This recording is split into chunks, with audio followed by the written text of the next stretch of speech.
Amigas y amigos del Sistema Michoacano de Radio y Televisión, me da mucho gusto. Estamos transmitiendo desde la Plaza Central de Tacámbaro, que aloja en este día y durante la semana que viene a la Feria Intercultural del Libro de esta ciudad en su 6ª edición, que debería de ser la 7ª, pero bueno, se nos interpuso la pandemia y precisamente estamos recuperando la posibilidad de reunirnos alrededor de los libros y de la conversación, como la posibilidad extraordinaria de platicar con Emilio Lomé. ¿Qué tal? ¿Cómo estás? Muy bien, contentísimo, feliz. Octavio Paz, Danza del Venado, balcones de Tacámbaro, olor a carnitas en el ambiente. ¿Qué más se puede, no? Muy contentos. Te acaban de nombrar embajador de la feria. Sí, la Feria Intercultural, yo reitero mucho que es, que yo sepa, la única feria intercultural vinculada a la lectura, y eso es muy importante porque una de las cosas que veo yo en esta administración y que admiro es lo comunitario, el regreso a los saberes y culturas populares. Eso me parece que empodera mucho a la ciudadanía de a pie, a la gente que vende las carnitas, que deambula por sus pueblos, ¿no? Se apropia de su ciudadanía.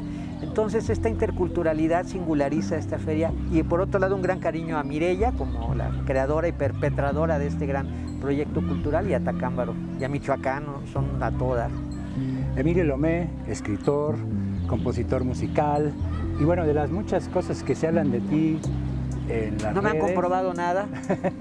una es que yo leí que me llamó poderosamente la atención, y creo que seguramente tú mismo te asumes como niñólogo. Sí, cada vez lo creo cada vez más. Fíjate que al tomar en serio este oficio de trabajar con y para la niñez, uno se vuelve de alguna manera investigador, porque tienes que ir validando y pasas de dar talleres a después dar charlas y talleres y conferencias y compartir contenidos.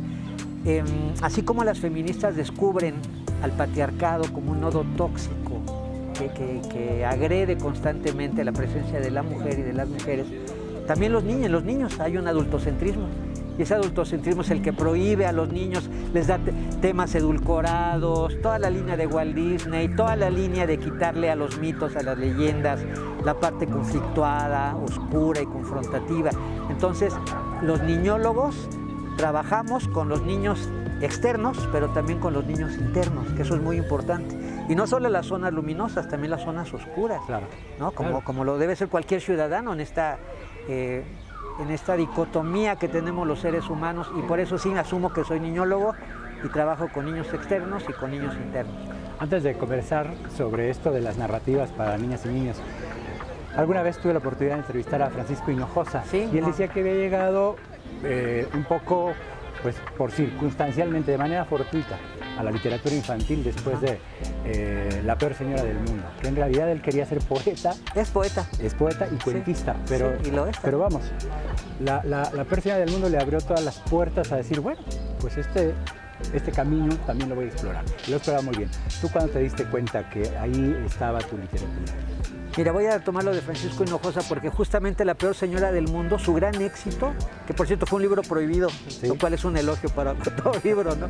Es porque desmantela el tabú de la madre, el síndrome de Sara García y de Marga López, lo desmantela en un país muy, muy matriarcal. Entonces, ese tipo de literatura que desmantela, que confronta, que pone el dedo en la llaga, es el tipo de literatura que a mí me gusta. Esa la he descubierto apenas.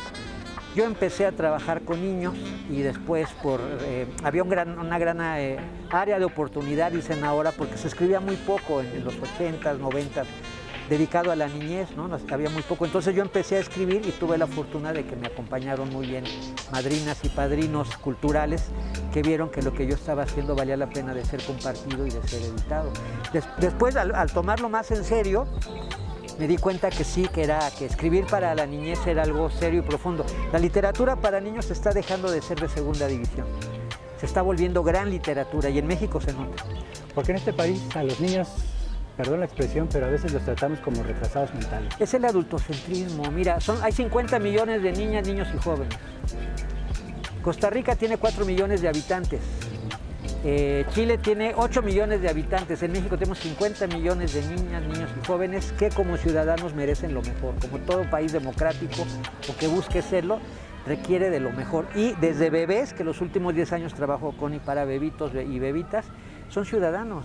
Y los ciudadanos tenemos derechos, ahora se llama Derecho Cultural de la Niñez y se llama Interés Superior de la Niñez. Entonces, el trato que se le da es justamente porque hay una cultura patriarcal y adultocéntrica que quiere ciudadanos consumidores, reproductores y por lo mismo agresores. La cultura de la violencia que tenemos es consecuencia de esa búsqueda sistemática de hacer de los niños consumidores y que no lean su realidad y por lo mismo no la transforman.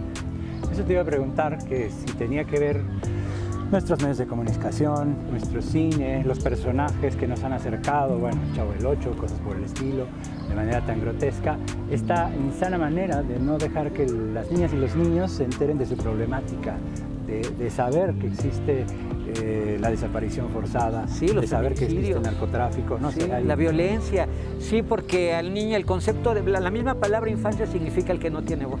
Infante no tiene voz. Yo propongo que sea la niñez más que la infancia. Entonces el que no tiene voz no hay que escucharlo, además no tiene voto tampoco, ¿no? Entonces son ciudadanías que aunque son numerosas no apoyan mucho a los proyectos políticos, hay que darle las moronitas. La segunda división de la cultura para niños. Los países que ponen a la niñez en primerísimo lugar sí pueden nombrarse democráticos. Finlandia, Japón, donde la niñez ocupa un primerísimo lugar, o el proyecto de Tonucci de la Ciudad de los Niños, donde los niños, ese bebito que tú ves o esa niña, puede ir caminando a su escuela sabiendo que todos los adultos que estamos, policías, vendedores, estamos al servicio de una niñez que crece en una cultura de la confianza y del empoderamiento. La cultura del miedo es la que nos tiene ahorita en México, justamente así, pensando que todo siempre va a ser agresivo y estamos siempre creyendo que algo nos va a lastimar, que algo nos va a causar daño. Y es muy importante porque de la niñez, y esto es de verdad, los niños que crecen en ambientes de empoderamiento, seguridad, van a ser ciudadanos que construyan. La lectura cura, y cura a los niños de las posibilidades de sus múltiples heridas que puede dar el sistema, y a los adultos nos cura de una niñez lastimada, que en México es algo muy generalizado. La lectura cura. La cultura cura. Va a hacer una pausa con esta frase, la lectura cura. Estamos platicando con el escritor Emilio Lome.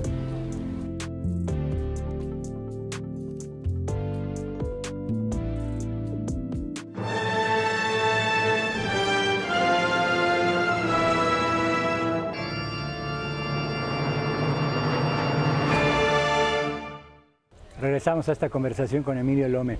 Emilio, ¿en qué momento se da este corte de la lógica lectora de los niños que tienen suerte tal vez de tener una mamá, un papá, una abuela, un tío que les acerca por el día, por las noches un libro, un cuento? ¿En qué momento se corta? Algunos dicen que es entrando a las primeras etapas de aprendizaje formal en las escuelas. Mira, las neurociencias nos han ayudado mucho. Justamente el que pone el tema de las neurociencias en la literatura es Jorge Volpi. Jorge Volpi escribe un libro que se llama Leer la mente y él queda muy asombrado de las neurociencias vinculadas a la ficción. Estamos diseñados para ficcionar. O sea, el pienso luego existo debería ser ficción o luego existo. Dedicamos más tiempo a ficcionar que a reproducirnos. Eso dice Jorge Volpi. Luego entonces la ficción es la gran herramienta humana, es una tecnología, igual que el lenguaje. Entonces ficcionamos del miedo, desde el miedo o desde la esperanza, desde la posibilidad. Y otro tema que habla Jorge Volpi es la neurona espejo. Los niños, o sea, cuando somos niños aprendemos por modelaje, lo que hacen los adultos.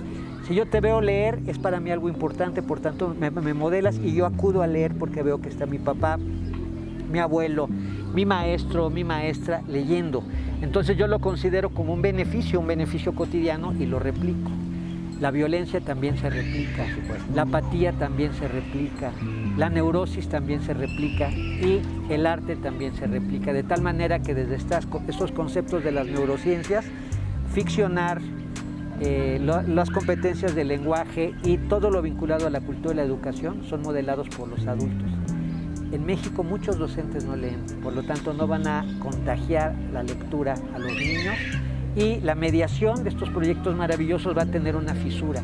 Necesitamos entender a la lectura como una herramienta de paz, constructora de armonía y un antídoto contra las desesperanzas y el caos de la vida y de la cotidianidad.